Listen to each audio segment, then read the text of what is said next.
There are a lot of key villains out there in pop culture, but only three of them are this iconic.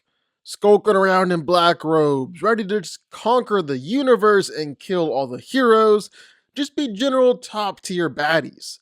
Sauron from Lord of the Rings, Emperor Palpatine from Star Wars, and Voldemort from Harry Potter. So, who's coming out on top here? Who's going to win this fight? Become the true top villain of all time? Let's get into it. But before we get into it, we'll make sure you go subscribe. Only 20% of y'all are subscribed, so make sure you go change that, hit the subscribe button, and turn notifications. It helps us out a ton, and plus you get to see awesome videos every single day. And if you already are subscribed, well, y'all are amazing. Y'all are just crushing life, so just keep on killing it. Now let's get it. And starting out, let's talk about the ultimate dark wizard, one of the most powerful wizards in history, he who must not be named, Voldemort. And Voldemort is easily one of the most magical, one of the most powerful beings in Harry Potter, in the whole wizarding world. He knows basically every spell you can think of, every charm, jinx, or curse in the book, even if we didn't actually see him cast it himself. So we're talking about spells that can cause explosions, stun people, blind them, or wrap them all up, or even spells that can cause other attacks to rebound and hit the other person. And that's really just scratching the surface. I mean, Dumbledore said that Voldemort was the most brilliant student that Hogwarts had ever seen.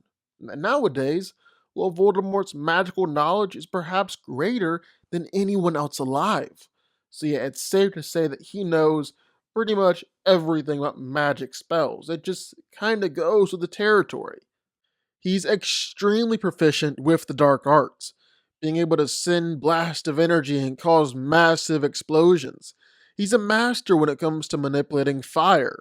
Voldy is a little bit of a pyromaniac, and he's even able to straight up create snakes and other things out of fire.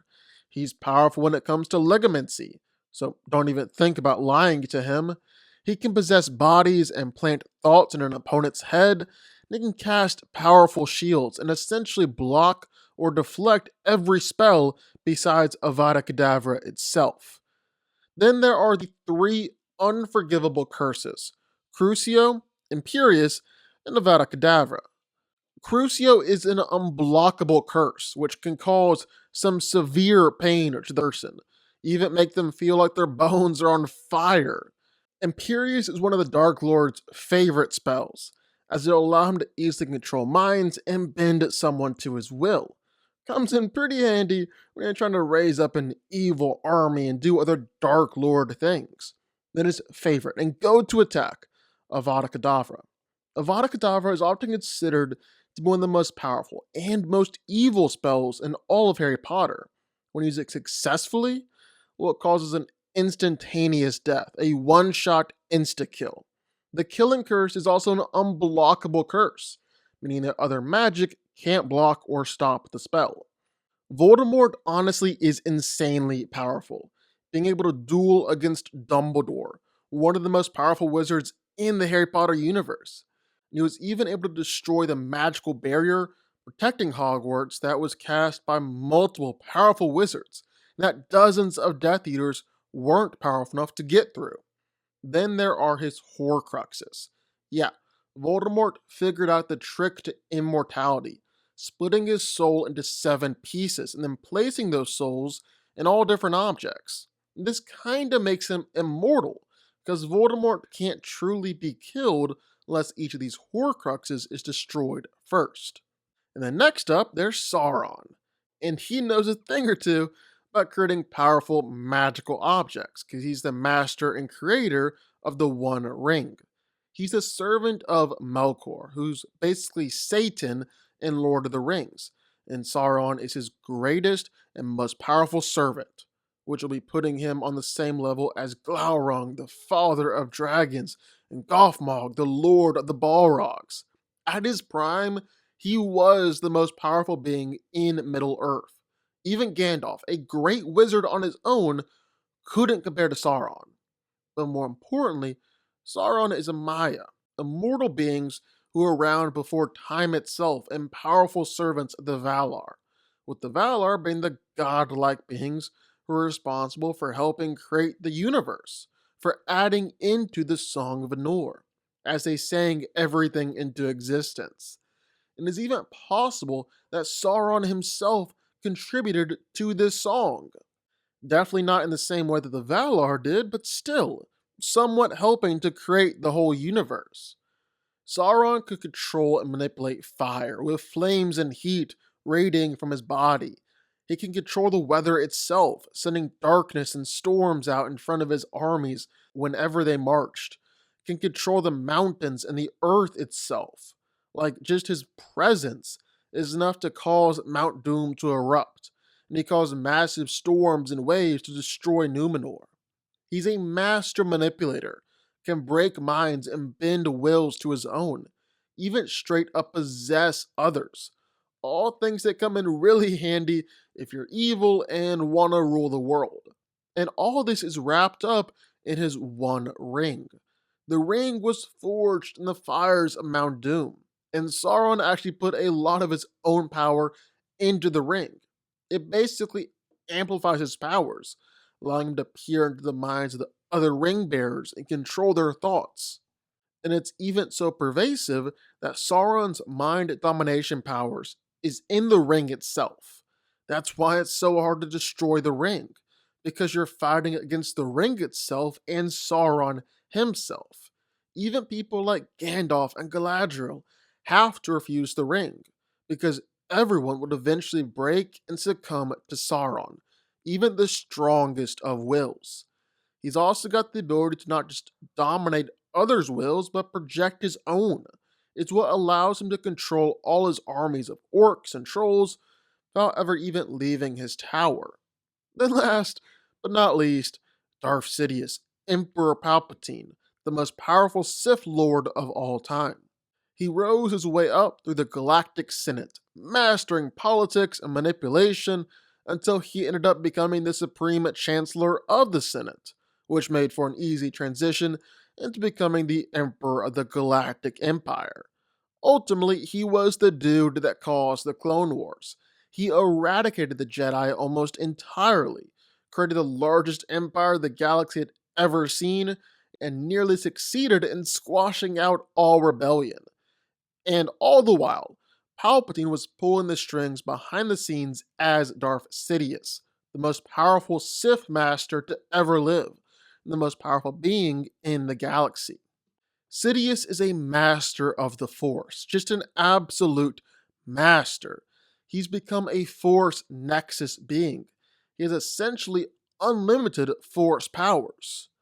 I mean, just his hologram is enough to cause planetary level storms, and he's basically a black hole of Force energy in an event horizon. And so it's safe to say, well, the guy can do dang near just about anything. He's able to overpower Yoda, overpower Darth Maul, and Savage Opress at the same time. Even overpower and force choke Count Dooku from straight up across the galaxy. He's able to beat up Yoda and kill Mace Windu with his Force lightning. Basically, no Jedi is able to stop it. He's a master fighter, literally a master of every single style of lightsaber combat. His fighting style is constantly changing, making it impossible to actually get the better of him. And he's so good that he can defeat even the best Jedi in a lightsaber fight. He's able to sense attacks coming his way, see what people are doing all across the galaxy, read and know people's thoughts and emotions, and this works against literally anyone and everyone. He can make millions of people forget something's ever happened. Even Darth Vader, who is insanely powerful in the Force himself, literally has to obey Palpatine because of Sidious's power. And Palpatine knows each and every thought that Vader has ever had. Heck, the entire galactic empire, containing literally trillions of beings, is held together by Palpatine subtly controlling them. He's able to drain the life force from other people, draining whole planets and civilizations dry. Literally, billions of people in order to power himself up and fuel his dark side experiments. He can even create and control force storms, wormholes that can tear through space and time and destroy whole worlds. And he can have these things just popping up all over the galaxy. So, those are some pretty powerful bad guys. Who's coming out on top here? Who's gonna win? Well, I think pretty much instantly, Voldemort is out. He just can't compare with a literal god-like being and the most powerful force user of all time. He can't even kill a baby. He can't even beat a little kid. He's just undeniably the weakest. I don't even think the Horcruxes really help him out all that much. Because while he might be able to come back, his body can still be destroyed. He can still be killed. And then he's got to rely on his servants and helpers to reform his body. And that might even take a few whole decades to do. So yeah, I don't think Voldemort has a shot at winning here. So this is really Sauron versus Palpatine. And Sauron is crazy powerful. He might have even helped to create the universe itself. At the very least, he directly served under the beings that created the universe. Problem is, this doesn't really translate or scale to doing amazing in fights or battles. Sauron's power has never been in strength of arms or hand to hand combat. That's not how power works in Tolkien's universe. The greatest power Sauron has is the ability to manipulate, lie, deceive, and control the wills of others. The ring is a tool of control, not a weapon for fistfighting. So having the ring doesn't make Sauron this incredible, unstoppable fighter. It makes him a tyrant of unrivaled wisdom and cunning, with the ability to dominate the minds of others. He manipulated the elves into creating the rings just so he can make the one to control them. He manipulated the men of Numenor into attacking Valinor, thus removing his greatest rivals for power. He manipulated Denethor, who was extremely strong willed to the point that he committed suicide out of despair. He played Saruman, a fellow Maya, like an instrument. And this isn't to say that Sauron isn't a skilled fighter. He is. It's not to say that he's not powerful and not physically intimidating. He is. It's just to say that Sauron, at his core, isn't a fighter. In fact, in the few times where he's been in fights, he's lost. Sauron is even defeated by an elf and a man, Gilgalad and Elendil. And even though they were impressive, powerful people, and they did die alongside Sauron, they're still just people. Sauron one time even lost to a dog, a big, tough dog, but still. And because of that, you gotta say that Palpatine takes it.